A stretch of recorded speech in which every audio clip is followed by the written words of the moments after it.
तो हेलो दोस्तों, स्वागत है आपका फिर से एक बार पुनः मेरी क्लास में। आज जो मैं लेके आया हूँ वो है करंट अफेयर की क्लास, जो अभी आगामी परीक्षाएं होने वाली है, चाहे वो यूके ट्रिपल एस सी की हो, यूके पीएससी की हो, पुलिस, पटवारी, वीडियो या अन्य जो ग्रुप सी के एग्ज़ाम है उनके लिए महत्वपूर्ण क्लास होने वाली है। इसमें हम करंट अफेयर देखेंगे। तो मैं अभी कोशिश करूँगा कि 5-6 क्लास ले आऊँ एग्ज़ाम से पहले, मंथ वाइज, ताकि आपका जो नेशनल और इंटरनेशनल का करंट अफेयर है वो पूरा हो जाए। उसके बाद मैं ये करूँगा कि जो उत्तराखंड का करंट अफेयर है उसके लिए 2 क्लास लाऊंगा, और 2 क्लास में पूरा उत्तराखंड के जो इंपॉर्टेंट सवाल हैं करंट अफेयर की दृष्टि से वो आप कवर करवा दूंगा। ठीक है। तो अभी मैं इस क्लास में जून 2025 से करंट अफेयर हम देखेंगे। ठीक है। फिर बाकी की जो मंथ है, जनवरी, फरवरी, मार्च, अप्रैल और जुलाई। तो सबसे पहले है इसमें राष्ट्रीय समाचार, नेशनल करंट हम देखते हैं। तो शुरू करते हैं। पहला है कि जो आयुष सुरक्षा पोर्टल लॉन्च किया गया है, आयुष सुरक्षा पोर्टल लॉन्च किया गया, वो आयुष मंत्रालय से संबंधित है। और किस वजह से किया है? जो भ्रामक विज्ञापन है उनसे निपटने के लिए और दवा सुरक्षा सुनिश्चित करने के लिए। ठीक है। अगला है कि अभी हाल ही में 3 कंपनियों को मिनी रत्न का दर्जा दिया गया है। तो कौन कौन सी है? Munitions India limited, MIL, armed vehicles Nigam limited, AVNL, और इंडिया ऑप्टेल लिमिटेड, IOL, को मिनी रत्न का दर्जा दिया गया। कौन कौन से है? MIL, AVNL और IOL। ठीक है। अगला है, हाल ही में अंकुर पहल शुरुआत की है। अंकुर पहल की शुरुआत किसने की है? वो ओडिशा ने की है। क्यों की है? तो जो स्मार्ट नागरिक केंद्रित शहरी विकास को बढ़ावा देने और भविष्य की चुनौतियों के लिए तैयार होने के लिए इस अंकुर पहल की शुरुआत की है ओडिशा ने। ठीक है। हाल ही में एम्स भोपाल ने क्या किया है? जो विश्व आपातकालीन दिवस पर एक कोड इमरजेंसी ऐप लॉन्च किया। कोड इमरजेंसी ऐप लॉन्च किया है इन्होंने। ठीक है। अगला है, गुजरात ने क्या किया है? 10 लाख रुपए की जो कैशलेस स्वास्थ्य कवर प्रदान करने वाली जो कर्मयोगी स्वास्थ्य सुरक्षा योजना है उसकी शुरुआत की है।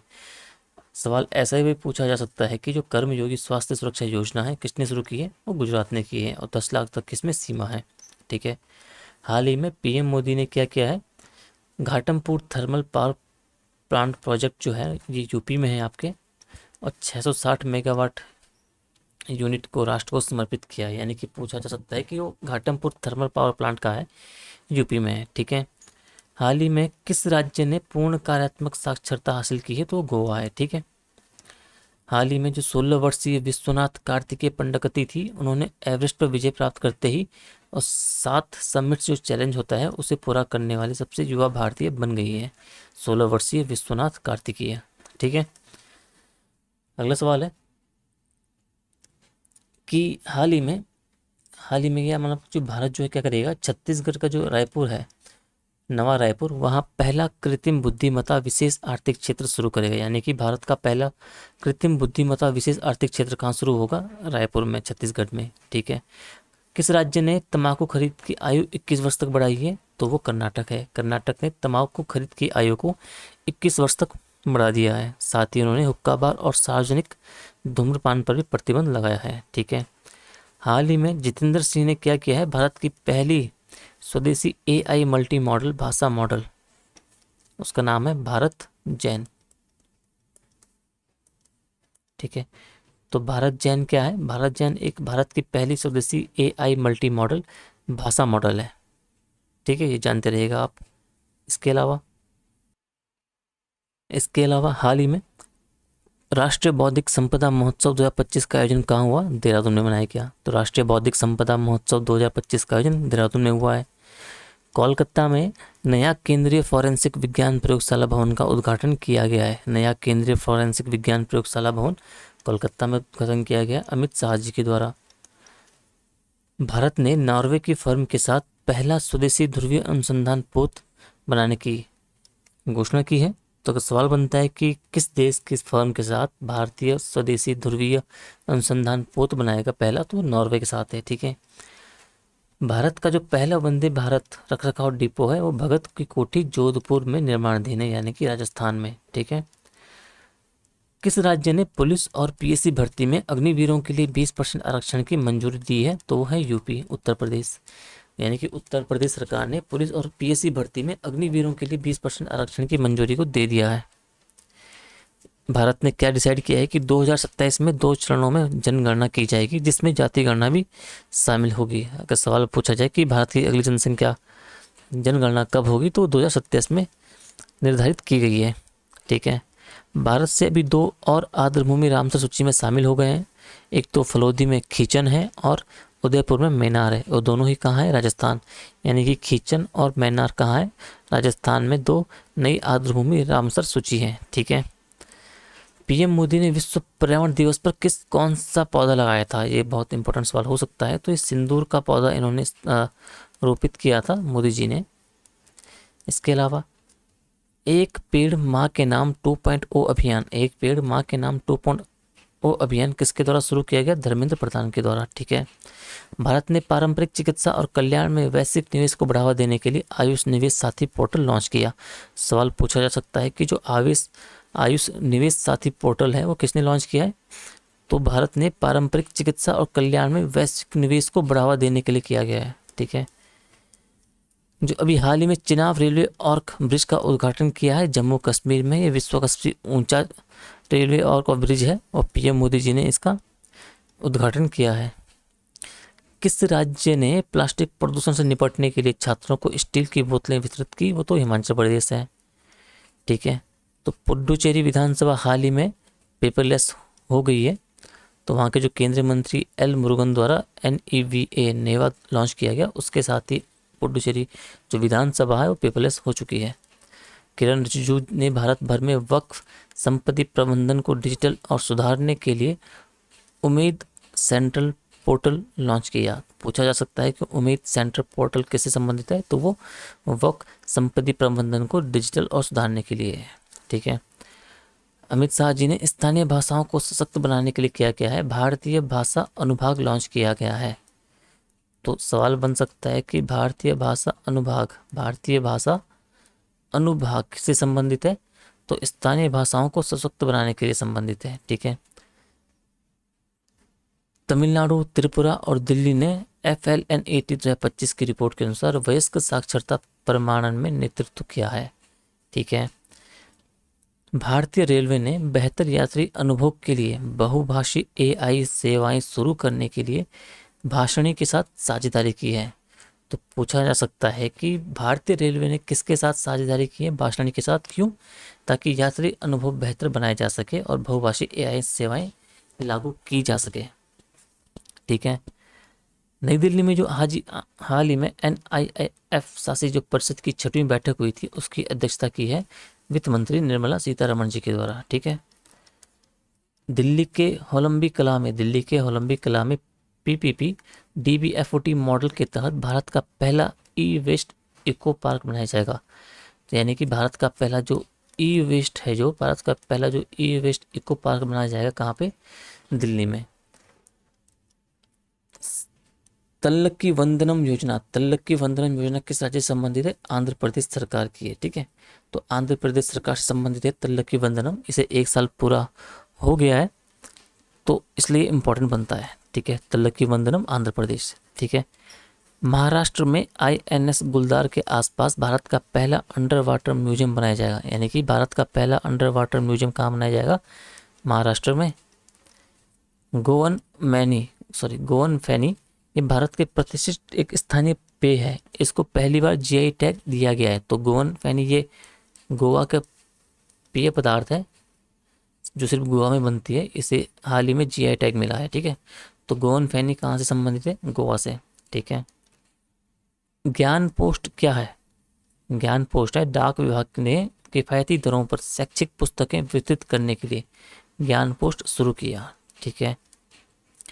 कर्नाटक ने फाइनेंशियल ईयर 2024-25 में 1331 मेगावाट जोड़कर पवन ऊर्जा वृद्धि में राष्ट्र में शीर्ष स्थान प्राप्त कर लिया। यानी कि देश में पवन ऊर्जा वृद्धि में सबसे शीर्ष पे कौन है? कर्नाटक, 2024-25 के अनुसार। ठीक है। नौसेना की जो यशस्वी सोलंकी है राष्ट्रपति की पहली महिला सहायक D कैंप बनी। तो राष्ट्रपति जी की पहली महिला सहायक डी कैंप कौन बनी है? नौसेना की यशस्वी सोलंकी। ठीक है। भूपेंद्र यादव को अंतर्राष्ट्रीय बिग कैट गठबंधन का अध्यक्ष चुना गया है। तो हाल ही में अंतर्राष्ट्रीय बिग कैट गठबंधन का अध्यक्ष किसे चुना गया है? तो वो भूपेंद्र यादव को चुना गया है। ठीक है। रेलवे मंत्री अश्विनी वैष्णव ने मानेसर में भारत का सबसे बड़ा गतिशक्ति कार्गो टर्मिनल का उद्घाटन किया। तो भारत का सबसे बड़ा गतिशक्ति कार्गो टर्मिनल कहाँ है? मानेसर में। UIDAI ने माई आधार पोर्टल के माध्यम से मुफ्त ऑनलाइन आधार दस्तावेज अपडेट सेवा को 14 जून 2026 तक बढ़ाया। ये उतना इम्पोर्टेंट नहीं है। तो कृति जो AI सहायक कृति लॉन्च किया है, ओला से संबंधित है। तो आवाज, बहुभाषी और कार्य निष्पादन क्षमताओं के साथ AI सहायक कृति लॉन्च किया गया। तो ये ओला संबंधित है। ठीक है। BSNL ने क्वांटम 5G FWA का सॉफ्ट लॉन्च किया है। ठीक है। तो BSNL से संबंधित है हो जाएगा आपका। मिजोरम ने बहुभाषी शासन के लिए भाषणी के साथ MOU साइन किया है। ऊपर हमने देखा रेल विभाग और नीचे है यहाँ पे मिजोरम। डिपार्टमेंट की बात आई तो रेल विभाग के साथ जाना है, और अगर राज्य की बात आए तो मिजोरम पे जाना है आपको। ठीक है। अगला सवाल है, राष्ट्रपति मुर्मू ने देहरादून में राष्ट्रपति तपोवन और निकेतन का उद्घाटन किया है। तो हाल ही में राष्ट्रपति मुर्मू जी ने देहरादून में राष्ट्रपति तपोवन और निकेतन का उद्घाटन किया है। भूपेंद्र यादव जी ने कटरनिया घाट में घड़ियाल संरक्षण कार्यक्रम शुरू किया है। और ये कटरनिया घाट कहाँ है? आपके यूपी में। तो यूपी के कटरनिया घाट में घड़ियाल संरक्षण कार्यक्रम शुरू किया गया है भूपेंद्र यादव जी के द्वारा। तो अगला सवाल है कि गूगल ने साइबर सुरक्षा और AI सुरक्षा को बढ़ावा देने के लिए हैदराबाद में पहला Asia Pacific safety engineer centre launch किया है। तो एशिया का जो पहला सेफ्टी इंजीनियरिंग सेंटर कहाँ लॉन्च किया गया है? हैदराबाद में, भारत में। ठीक है। अडानी ग्रुप ने स्वच्छ ऊर्जा लक्ष्यों को आगे बढ़ाते हुए गुजरात में भारत का पहला of grid 5 megawatt green hydrogen plant शुरू किया गया है। तो सवाल बन सकता है कि भारत का पहला of grid 5 megawatt green hydrogen plant कहाँ स्थापित किया गया है? तो गुजरात में। नीति आयोग ने गुणवत्तापूर्ण डेटा के माध्यम से डिजिटल शासन को मजबूत करने के लिए भारत का डेटा अनिवार्य रिपोर्ट का अनावरण किया। तो सवाल सीधा पूछा जा सकता है कि भारत का जो डेटा अनिवार्य रिपोर्ट है वो किसने लॉन्च की? तो नीति आयोग ने। सरकार ने किशोर लड़कियों को व्यावसायिक प्रशिक्षण के माध्यम से सशक्त बनाने के लिए नव्या शुरू करने की योजना बनाई। तो नव्या योजना किससे संबंधित है? आपका किशोर लड़कियों को व्यावसायिक प्रशिक्षण के माध्यम से सशक्त बनाने के लिए। ठीक है। तो हाल ही में भारत का तीसरा पूर्ण साक्षर राज्य कौन बना है? वो त्रिपुरा बना है। तो त्रिपुरा भारत का तीसरा पूर्ण साक्षर राज्य बना है। हाल ही में पूर्वी तट रेलवे ने जगन्नाथ रथ यात्रा के लिए ई कोर यात्रा ऐप लॉन्च किया। तो ई कोर यात्रा ऐप लॉन्च किसने किया है? पूर्वी तट रेलवे ने रथ यात्रा के संपन्न करने के लिए। हाल ही में अमित शाह जी ने वाराणसी में 25वीं केंद्रीय क्षेत्रीय परिषद बैठक की अध्यक्षता की। सवाल पूछा जा सकता है कि जो 25वीं केंद्रीय क्षेत्रीय परिषद की बैठक हुई थी वो कहाँ हुई थी? वाराणसी में। तो वाराणसी में 25वीं केंद्रीय क्षेत्रीय परिषद बैठक की संपन्न हुई। अध्यक्षता किसने की? अमित शाह जी ने। बिहार राज्य शहरी चुनावों के लिए ई वोटिंग सिस्टम अपनाने वाला पहला राज्य बनेगा। यानी कि ई वोटिंग सिस्टम अपनाने वाला, वो भी शहरी चुनावों के लिए, बिहार उसमें पहला राज्य बनेगा।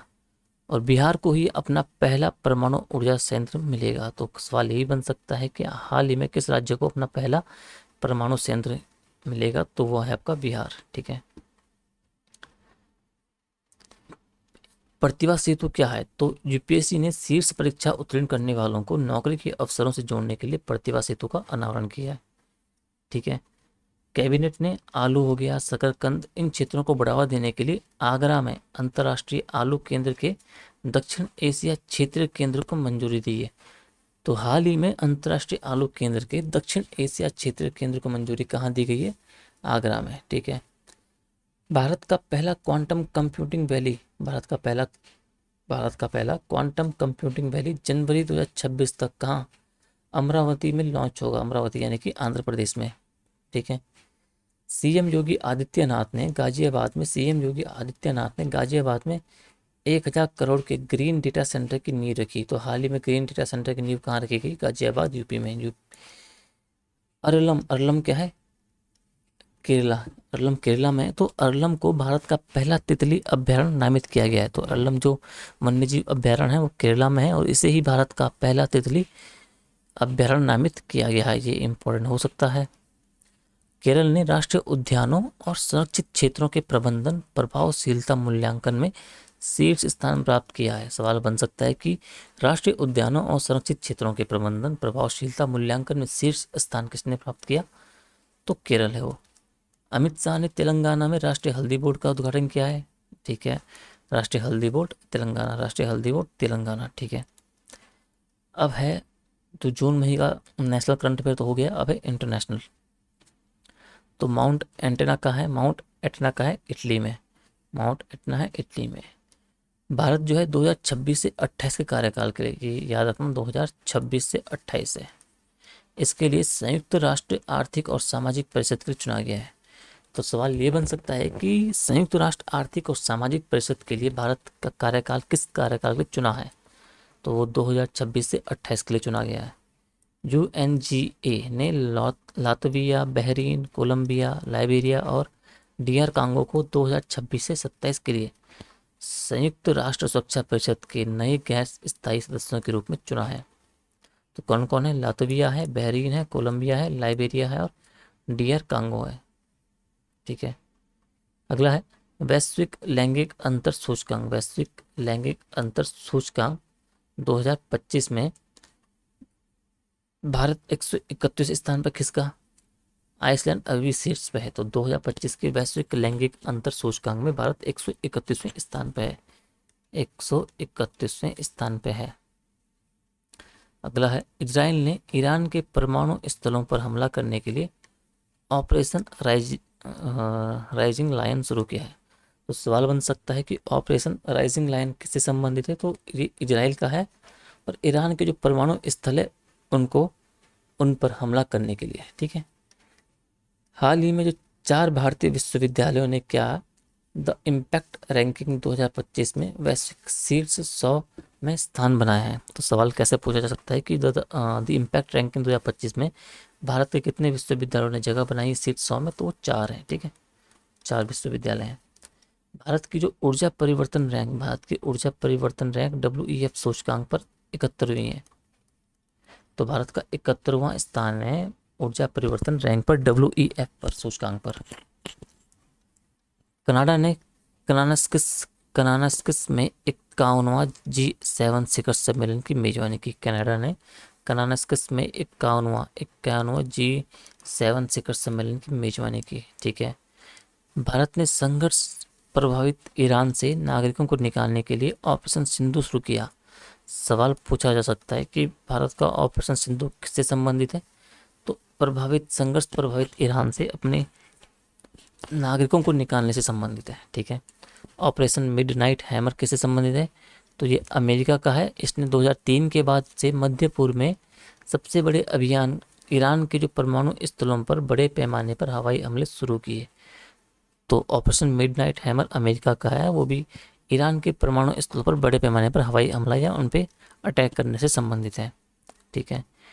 भारत ने 2025 रिपोर्ट में पहली बार वैश्विक SDG रैंकिंग में शीर्ष 100 में प्रवेश किया और भारत का स्थान है 99। तो 2025 के SDG रैंकिंग में भारत 99वें स्थान पर है और ये पहली बार है जब भारत अंडर 100 में आया है। इसके बाद है बैंकिंग और वित्तीय। तो भारत की जो फाइनेंशियल ईयर 2025 में आर्थिक वृद्धि 4 साल के निचले स्तर 6.5 पर पहुंची है। ठीक है। क्रिसिल ने फाइनेंशियल ईयर 26 के लिए भारत की GDP वृद्धि 6.5 रहने के अनुमान लगाया है। क्रिसिल ने, जो रेटिंग एजेंसी है, उसने वित्तीय वर्ष 26 के लिए भारत की GDP वृद्धि 6.5 रहने की बात की है। मई में भारत का जो GST संग्रह था वो 16% से अधिक बढ़कर 2.01 लाख करोड़ हो गया है। यानी कि मई में भारत ने जीएसटी संग्रह कितना किया? 2.01 लाख करोड़ का किया। आरबीआई ने नीतिगत रेपो दर को कितना घटाया? 50 आधार अंक घटाकर 5.5% कर लिया है। 5.5% किस पे? आरबीआई ने रेपो रेट को किया है। ठीक है। एसबीआई ने फाइनेंशियल ईयर 25 के लिए सरकार को 8,076 करोड़ का लाभांश भुगतान किया। तो एसबीआई ने वित्तीय वर्ष 25 के लिए सरकार को लगभग 8,076 करोड़ का लाभांश भुगतान किया। वर्ल्ड बैंक ने वैश्विक व्यापार तनाव और अर्थव्यवस्था में मंदी के बीच भारत की जो फाइनेंशियल ईयर 26 में वृद्धि को 3% पर बरकरार रखा। यानी कि भारत का जो वृद्धि होगी वित्तीय वर्ष 26 में वो 3% के हिसाब से होगी, और विश्व बैंक के आंकड़ों के अनुसार। पूनावाला फिनकॉर्प ने एमएसएमई के लिए पूरी तरह डिजिटल बिजनेस लोन 24/7 लॉन्च किया है। तो 24/7 बिजनेस लोन किससे संबंधित है? ये पूनावाला फिनकॉर्प ने एमएसएमई के लिए पूरी तरह डिजिटल बिजनेस लोन है वो। ठीक है। सेबी ने भुगतान धोखाधड़ी से निपटने के लिए सत्यापित हैंडल एक लॉन्च किया है। वह है @valid यूपीआई हैंडल। क्या है? @valid यूपीआई हैंडल किसने लॉन्च किया है? सेबी ने किया है, भुगतान धोखाधड़ी से निपटने के लिए। ग्रो ने डिजिटल अर्थव्यवस्था को लक्षित करते हुए भारत का पहला निफ्टी इंटरनेट लॉन्च किया। तो भारत का पहला निफ्टी इंटरनेट किसने लॉन्च किया? वो ग्रो ने किया है। ठीक है। भारत और साइप्रस ने क्रॉस बॉर्डर डिजिटल भुगतान को बढ़ावा देने के लिए यूपीआई सेवाओं को लॉन्च करने के लिए एक एमओयू साइन किया है। ठीक है। तो हाल ही में किस देश के साथ भारत ने क्रॉस बॉर्डर डिजिटल भुगतान को बढ़ावा देने के लिए यूपीआई सेवाओं को लॉन्च करने के लिए एमओयू साइन किया है? तो साइप्रस है। ठीक है। इकरा ने 2025-26 में भारत के लिए वृद्धि में थोड़ी कमी का अनुमान कितना लगाया है? 6.2% का लगाया है। तो इकरा बोल रहा है कि 6.2% का वृद्धि रहेगा भारत का 25 से 26 फाइनेंशियल ईयर के लिए। ईपीएफओ ने अग्रिम दावों के लिए ऑटो सेटलमेंट की सीमा को 5 लाख तक बढ़ा दिया है। इतना खास है नहीं। अगला है नियुक्ति और इस्तीफा। तो लेफ्टिनेंट जनरल दिनेश सिंह राणा को अंडमान और निकोबार कमांड का 18वां कमांडर इन चीफ नियुक्त किया गया है। किसे? लेफ्टिनेंट जनरल दिनेश सिंह राणा को। अगला है एनालेना बियरबॉक को 80वीं यूएन जनरल असेंबली सत्र का अध्यक्ष चुना गया। तो एनालेना बियरबॉक को 80वीं यूएन जनरल असेंबली सत्र का अध्यक्ष चुना गया। ठीक है। अगला है कि लिबरल ली जे म्योंग ने दक्षिण कोरिया का राष्ट्रपति का चुनाव जीता है। तो दक्षिण कोरिया का राष्ट्रपति कौन बने हैं? लिबरल ली जे म्योंग। ठीक है। एस महेंद्र देव को पीएम की आर्थिक सलाहकार परिषद का अध्यक्ष नियुक्त किया गया। पीएम की आर्थिक सलाहकार परिषद का अध्यक्ष किसे नियुक्त किया गया है? एस महेंद्र देव को। ठीक है। अश्वनी लोहानी को प्रधानमंत्री संग्रहालय और पुस्तकालय का निदेशक नियुक्त किया गया है। तो प्रधानमंत्री संग्रहालय और पुस्तकालय का निदेशक किसे नियुक्त किया गया है? अश्वनी लोहानी को। ठीक है। अगला है एम एस धोनी को डिटॉल के आईसी कूल रेंज का ब्रांड एम्बेसडर बनाया गया है। तो आईसी कूल रेंज का ब्रांड एम्बेसडर डिटॉल के किसे बनाया गया है? एम एस धोनी को। RBI deputy governor T Ravishankar को 16वें वित्त आयोग का अंशकालिक सदस्य नियुक्त किया गया। तो आरबीआई डिप्टी गवर्नर जो टी रविशंकर हैं उनको 16वें वित्त आयोग का अंशकालिक सदस्य नियुक्त किया गया है। लेफ्टिनेंट जनरल राजीव घई को सेना स्टाफ रणनीति का उप प्रमुख नियुक्त किया गया है। तो लेफ्टिनेंट जनरल जो राजीव घई हैं उनको सेना स्टाफ रणनीति का उप प्रमुख नियुक्त किया गया है। ठीक है। आरिफ खान को एसबीआई जनरल इंश्योरेंस का डिप्टी सीईओ नियुक्त किया गया। कैटरीना कैफ को मालदीव पर्यटक के लिए वैश्विक ब्रांड एम्बेसडर नामित किया गया है। तो मालदीव पर्यटक के लिए वैश्विक ब्रांड एम्बेसडर किसे नामित किया गया है? कैटरीना कैफ को। ठीक है। अरुण श्रीनिवास को मेटा इंडिया का प्रबंध निदेशक और प्रमुख नियुक्त किया गया। अरुण श्रीनिवास को मेटा इंडिया का प्रबंध निदेशक और प्रमुख नियुक्त किया गया। किसे? अरुण श्रीनिवास को। कंगना रनौत को नई दिल्ली 2025 कंगना रनौत को नई दिल्ली 2025 विश्व पैरा एथलेटिक्स चैंपियनशिप का ब्रांड एम्बेसडर नामित किया गया। तो नई दिल्ली 2025 विश्व पैरा एथलेटिक्स चैंपियनशिप के लिए brand ambassador Kangana Ranaut. Lieutenant general D S Rana ने लैंसडाउन में भव्य समारोह के बीच गढ़वाल राइफल्स के 23वें कर्नल के रूप में कार्यभार संभाला। तो गढ़वाल राइफल के 23वें कर्नल के रूप में किसे नियुक्त किया गया है? तो डी एस राणा को। रवि अग्रवाल को 1 साल के लिए CBDT अध्यक्ष के रूप में पुनर्नियुक्त किया गया है। रवि अग्रवाल को 1 साल के लिए CBDT अध्यक्ष के रूप में पुनर्नियुक्त किया गया है। अब हम देखते हैं पुरस्कार। तो हाल ही में राष्ट्रपति मुर्मू जी ने 15 उत्कृष्ट नर्सिंग पेशेवरों को राष्ट्रीय फ्लोरेंस नाइटिंगेल पुरस्कार 2025 से सम्मानित किया। यह सवाल पूछा जा सकता है कि 2025 का राष्ट्रीय फ्लोरेंस नाइटिंगेल पुरस्कार कितने नर्सों को दिया गया? तो 15। ठीक है। फैजान जकी ने 2025 स्क्रिप्स नेशनल स्पेलिंग बी जीती। फैजान जकी ने 2025 के स्क्रिप्स नेशनल स्पेलिंग बी जीती।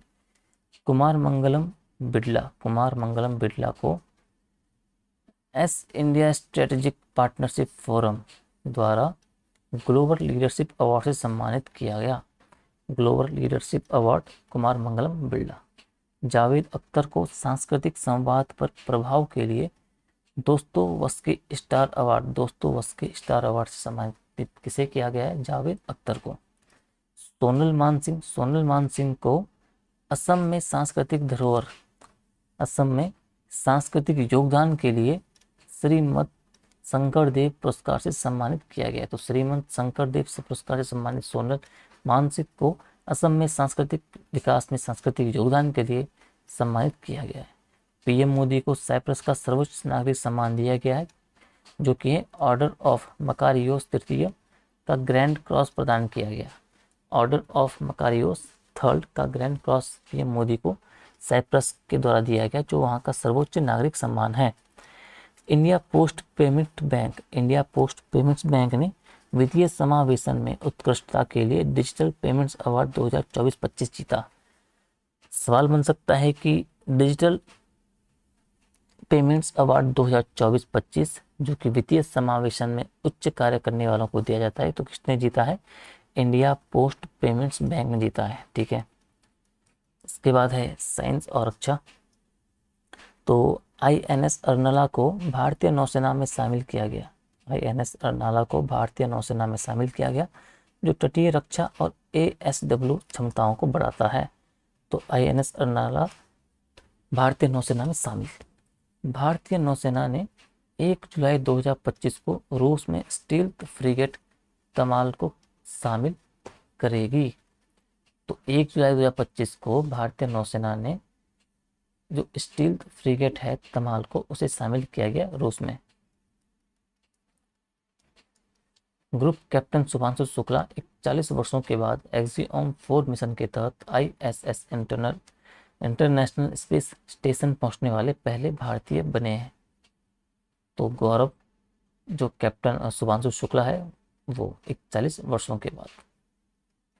जानवी दंकेटी 2029 में टाइटन्स अंतरिक्ष मिशन पर पहली भारतीय अंतरिक्ष यात्री बनेंगी। तो कौन है जानवी दंकेटी? 2019 में जो टाइटन्स अंतरिक्ष मिशन है उसमें पहली भारतीय अंतरिक्ष यात्री बनेंगी। भारत और मंगोलिया ने उलान बटार में 17वां नोमैडिक एलिफेंट सैन्य अभ्यास शुरू किया। तो नोमैडिक एलिफेंट ये इंपॉर्टेंट बन सकता है। जो नोमैडिक एलिफेंट किसके बीच सैन्य अभ्यास है? भारत और मंगोलिया के बीच। भारतीय सेना ने 40 सदस्यीय टुकड़ी के साथ मंगोलिया में 22वें बहुराष्ट्रीय खान क्वेस्ट अभ्यास में भाग लिया। ठीक है। पहला भारत और अमेरिका विशेष बल अभ्यास टाइगर क्लास समाप्त हुआ। तो जो टाइगर क्लास विशेष अभ्यास है, बल अभ्यास है, वो भारत और अमेरिका के बीच है। फ्रांस ला कैवेलरी में 8वां इंडो फ्रेंच सैन्य अभ्यास शक्ति की मेजबानी करेगा। यानी जो शक्ति सैन्य अभ्यास है वो भारत और फ्रांस के बीच है, और इस बार फ्रांस में होगा, 8वां है। तो जून के महत्वपूर्ण दिवस हम देख लेते हैं। तो भाई साहब, 1 जून को मनाया जाता है आपका विश्व दुग्ध दिवस। 1 जून को मनाया जाता है विश्व दुग्ध दिवस। 2025 की थीम थी डेयरी की शक्ति का उत्सव। 3 जून को है विश्व साइकिल दिवस, सशक्त भविष्य के लिए साइकिलिंग। 5 जून को था विश्व पर्यावरण दिवस, इंपॉर्टेंट है। थीम 2025 की थी प्लास्टिक प्रदूषण को समाप्त करना। तो विश्व पर्यावरण दिवस है आपका 5 जून को, और थीम थी इस बार की प्लास्टिक प्रदूषण को समाप्त करना। 7 जून, तो 7 जून को विश्व खाद्य सुरक्षा दिवस मनाया जाता है। 7 जून को विश्व खाद्य सुरक्षा दिवस मनाया जाता है, और इस बार की थीम थी विज्ञान कार्य में, खाद्य सुरक्षा विज्ञान कार्य में। 8 जून को मनाया जाता है विश्व महासागर दिवस। विश्व महासागर दिवस, इस बार की थीम थी आश्चर्य जो हमें बनाए रखता है उसे बनाए रखना। 11 जून को मनाया जाता है अंतर्राष्ट्रीय खेल दिवस, जिसकी थीम थी हर दिन खेल को चुने। अंतर्राष्ट्रीय खेल दिवस 11 जून। 12 जून को है बाल श्रम के खिलाफ विश्व दिवस, बाल श्रम के खिलाफ विश्व दिवस। 14 जून को विश्व रक्तदाता दिवस, 14 जून को विश्व रक्तदाता दिवस। 20 जून को है विश्व शरणार्थी दिवस, विश्व शरणार्थी दिवस। 2025 की थीम है एक ऐसी दुनिया के लिए जहां शरणार्थियों का स्वागत हो। तो विश्व शरणार्थी दिवस 20 जून को। 21 जून को है अंतर्राष्ट्रीय योग दिवस। 21 जून को क्या है, अंतर्राष्ट्रीय योग दिवस है। 2025 की थीम क्या है, एक पृथ्वी एक स्वास्थ्य के लिए योग। 21 जून अंतर्राष्ट्रीय योग दिवस, थीम 2025 के है एक पृथ्वी एक स्वास्थ्य के लिए योग। 21 जून को ही विश्व संगीत दिवस है। 25 जून को संविधान हत्या दिवस है। 26 जून को नशीली दवाओं के दुरुपयोग और अवैध तस्करी के खिलाफ अंतर्राष्ट्रीय दिवस है। 27 जून को एमएसएमई दिवस है। 27 जून को एमएसएमई दिवस है। 29 जून को राष्ट्रीय सांख्यिकी दिवस है, ये इंपॉर्टेंट है थोड़ा सा। थीम 2025 की है राष्ट्रीय नमूना सर्वेक्षण के 75 वर्ष। तो राष्ट्रीय सांख्यिकी दिवस 29 जून को है, थीम राष्ट्रीय नमूना सर्वेक्षण के 75 वर्ष। 29 जून को है आपका अंतर्राष्ट्रीय उष्णकटिबंधीय दिवस। 29 जून को है आपका अंतर्राष्ट्रीय उष्णकटिबंधीय दिवस। इसके आगे है, तो इसके आगे है अब खेल के कुछ महत्वपूर्ण सवाल देख लेते हैं जून के माह के। तो विराट कोहली आरसीबी के साथ एकल फ्रेंचाइजी के लिए 9000 टी20 रन बनाने वाले पहले क्रिकेटर बने, यानी कि किसी भी एक फ्रेंचाइजी के साथ जुड़े रहकर 9000 टी20 रन बनाना में विराट कोहली प्रथम या पहले क्रिकेटर बने हैं। थाईलैंड की जो ओपल सुजाता है, थाईलैंड की ओपल सुजाता ने 72वां मिस वर्ल्ड का खिताब जीता। तो जो 72वां मिस वर्ल्ड खिताब है ओपल सुजाता थाईलैंड ओपन 2025। तो दीपक और नवन तंवर ने स्वर्ण जीता और भारत ने 8 पदकों के साथ वापसी की। तो थाईलैंड ओपन 2025 का जो स्वर्ण है, दीपक और नवन तंवर ने स्वर्ण जीता है। आरसीबी ने पहला आईपीएल खिताब जीता 2025 में अपना, ये भी थोड़ा इंपॉर्टेंट है। मैग्नस कार्लसन जो है उन्होंने 7वां नॉर्वे शतरंज खिताब जीता। मैग्नस कार्लसन ने 7वां नॉर्वे शतरंज खिताब जीता। और अन्ना मुजुक्चुक ने महिला इवेंट को जीता। भारतीय ग्रैंड मास्टर अरविंद चिदम्बरम ने 6वां स्टीफन अवज्ञान मेमोरियल शतरंज टूर्नामेंट में खिताब जीता। भारतीय इंग्लैंड जो टेस्ट सीरीज का नाम किसके नाम रखा गया है, एंडरसन और तेंदुलकर ट्रॉफी। तो भारतीय इंग्लैंड जो टेस्ट सीरीज का नाम किसके नाम पे, एंडरसन और तेंदुलकर ट्रॉफी के नाम पे रखा गया है। कार्लोस अल्काराज और कोको गॉफ ने ऐतिहासिक 2025 का फ्रेंच ओपन फाइनल में चमक उन्होंने बिखेरी। इसके बाद है जो अनाहत सिंह है, उन्होंने PSA अवार्ड्स 2024 में दोहरे सम्मान के साथ चमक बिखेरी। ये भी कुछ खास है नहीं। पूर्व भारतीय जो कप्तान है MS धोनी को ICC हॉल ऑफ फेम में शामिल किया गया। तो ये इंपॉर्टेंट बन जाता है आपका कि किसे हाल ही में ICC हॉल ऑफ फेम में शामिल किया गया, तो वो MS धोनी है। और प्रियंका गोस्वामी ने ऑस्ट्रियाई रेस वॉकिंग चैंपियनशिप में स्वर्ण जीता। प्रियंका गोस्वामी ने ऑस्ट्रियाई रेस वॉकिंग चैंपियनशिप में स्वर्ण जीता। प्रियंका गोस्वामी। अरुणाचल के याजिक हिलोंग ने 2025 में दक्षिण एशियाई बॉडी बिल्डिंग चैंपियनशिप में स्वर्ण के साथ इतिहास रचा, यानी कि जो अरुणाचल की याजी खिलांग हैं उन्होंने 2025 में एशियाई दक्षिण बॉडी बिल्डिंग चैंपियनशिप में स्वर्ण जीता है। दक्षिण अफ्रीका ने 27 वर्षों में पहला अपना आईसीसी खिताब जीता जो था WTC 2025। ओके। नीरज चोपड़ा ने 85.29 का मीटर थ्रो के साथ जो ऑस्ट्रावा गोल्डन स्पाइक था 2025 उसे जीता। तो ऑस्ट्रावा गोल्डन स्पाइक 2025 का जीता उन्होंने 85.29 मीटर थ्रो के साथ। जयपुर जो है नवंबर में खेलो इंडिया यूनिवर्सिटी गेम्स 2025 की मेजबानी करेगा। तो जयपुर जो है नवंबर 2025 में खेलो इंडिया यूनिवर्सिटी गेम की मेजबानी करेगा। अब अगला है, भारतीय पहलवानों ने 2025 एशियाई अंडर 23 और अंडर 17 चैंपियनशिप में लगभग नहीं मतलब 35 पदक जीते। ठीक है। ओडिशा महिला, तमिलनाडु पुरुष ने चेन्नई में उद्घाटन हॉकी इंडिया मास्टर कप 2025 में खिताब जीते। तो जो चेन्नई में जो हॉकी इंडिया मास्टर्स कप जब 25 हुआ था तो उड़ीसा ने महिला ग्रुप में जीता और तमिलनाडु ने पुरुष वर्ग में जीता।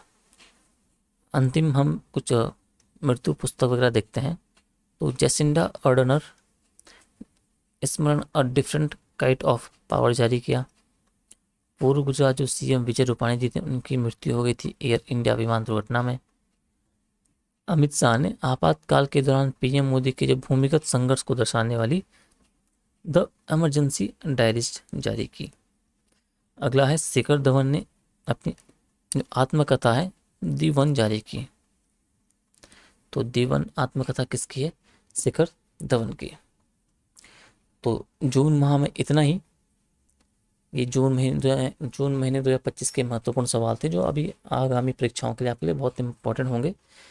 इसी तरह मैं आपके जो बाकी मंथ्स हैं जनवरी से लेके और जुलाई तक वो भी सिंगल वीडियो में कवर करवा दूंगा। उसके बाद जो 2 वीडियो में उत्तराखंड का संपूर्ण करंट अफेयर इंपॉर्टेंट एग्जाम की दृष्टि से कवर करवा दूंगा।